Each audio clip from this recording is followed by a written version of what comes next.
माशीची गोष्ट। एक माशी घोडागाडीच्या चाकावर बसली होती। चाकाचा कर कर आवाज येत होता। माशी स्वतःशीच म्हणाली, बाप रे, माझे वजन चांगलेच वाढलेले दिसते। मी चाकावर बसलीये तर चाकाचा आवाज जोरात होतोय आणि धूळ तरी किती उडतीय। नंतर ती माशी घोड्याच्या पाठीवर उडून बसली। पुन्हा ती स्वतःशी म्हणाली, मी पाठीवर बसले म्हणून घोडा जोर जोरात पळायला लागला। घोड्याला पळायला लावणारी माझ्यासारखी दुसरी कोणी नाहीच।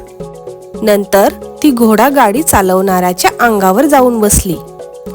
त्याने जोरात चाबकाचा फटका घोड्यावर ओढला तेव्हा माशीने विचार केला, माझ्यासारखी घोडागाडी कोणी चालवू शकतच नाही।